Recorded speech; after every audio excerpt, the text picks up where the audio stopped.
इंतजार की घड़ी खत्म हुई। रामायण के ट्रेलर की रिलीज डेट ऑफिशियल तौर पर सामने आ चुकी है। 24 जुलाई को दुनिया पहली बार ये मोस्ट अवेटेड फिल्म का ट्रेलर देखेगी। कुछ समय पहले रिलीज हुई फिल्म्स ने सोशल मीडिया पर जबरदस्त चर्चा छेड़ दी है। अब मेकर्स ने एक नया पोस्टर शेयर किया है जिसने ये साफ संकेत दिया है कि उनका विजन सिर्फ भारत तक सीमित नहीं है, बल्कि पूरी दुनिया के सामने रामायण की कहानी को एक नए अंदाज में पेश करने का है। पोस्टर पर लिखा है, जिसका मतलब मैं हिंदी में समझा रहा हूँ, रामायण ने हजारों वर्ष से धर्म, मर्यादा, साहस और करुणा के अपने पुराने आदर्श के माध्यम से पीढ़ियों को प्रेरित किया है। अब एक नई यात्रा शुरू होती है। भारत के सबसे महान सभ्यतागत महाकाव्य में से एक को दुनिया के सामने ऐसे प्रस्तुत किया जा रहा है जैसा भारतीय सिनेमा में पहले कभी प्रयास नहीं किया गया। अगर इस संदेश पर ध्यान दें तो साफ महसूस होता है कि मेकर्स ने इस फिल्म को सिर्फ एक भारतीय रिलीज नहीं, बल्कि एक ग्लोबल सिनेमैटिक इवेंट बनाना चाहते हैं। हमने वर्षों से हॉलीवुड की कई कहानियों बड़े पर्दे पर देखी है, लेकिन अब हमारी अपनी सभ्यता, हमारी अपनी संस्कृति और हमारे सबसे महान महाकाव्यों में से एक को दुनिया के सामने भव्य रूप से पेश करने की तैयारी है। अगर यह प्रयास सफल होता है तो यह भारतीय सिनेमा के लिए एक ऐतिहासिक पल साबित हो सकता है। पहले खबर थी कि ट्रेलर 18 जुलाई को भारत में रिलीज होगी, लेकिन अब ऑफिशियली जानकारी के अनुसार इसका वर्ल्ड प्रीमियर 24 जुलाई को सैन डिएगो कॉमिक कॉन 2026 में होगा।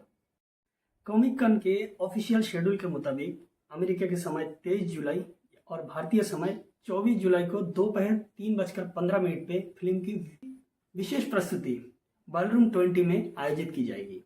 यही वो मंच है जहां हॉलीवुड की बड़ी बड़ी फिल्में अक्सर पहली बार दिखाई या पेश की जाती है। ऐसे प्रतिष्ठित मंच पर किसी भारतीय फिल्म की प्रस्तुति अपने आप में एक बड़ी उपलब्धि मानी जा रही है। अब सबसे बड़ी क्यूरियोसिटी इस बात की है कि निर्देशक नीतीश तिवारी ने इस महाकाव्य को किस रूप से बड़े पर्दे पर उतारते हैं। ग्लिम्स ने सिर्फ एक झलक दिखाई थी, लेकिन उम्मीद है कि ट्रेलर में कई नए किरदार, शानदार विजुअल्स और कहानी की असली झलक देखने को मिलेगी। ट्रेलर करीब 4 मिनट की हो सकती है। कुछ रिपोर्ट्स में यह भी दावा किया है कि अलग अलग स्थानों पर अलग अलग वर्जन में ट्रेलर दिखाया जा सकता है, यानी 2 वर्जन। हालांकि इसकी कोई ऑफिशियल पुष्टि अभी तक नहीं हुई है और ऐसा करना ठीक नहीं होगा। उम्मीद यही रहेगी कि फिल्म की महत्वपूर्ण दृश्य पहले से लीक ना हो, ताकि थिएटर में इसका अनुभव जो है ना पूरी तरह बरकरार रहे। फिल्म की स्टार कास्ट भी बहुत दमदार है। रणबीर कपूर भगवान राम की भूमिका में नजर आएंगे, जबकि यश रावण का किरदार निभा रहे हैं। साई पल्लवी माता सीता, रवि दुबे लक्ष्मण और सनी देओल जो है राम भक्त हनुमान के रूप में दिखाई देंगे। वही राकुल प्रीत सिंह ने सुर्पनागा की भूमिका निभाने की खबरें भी सामने आई है।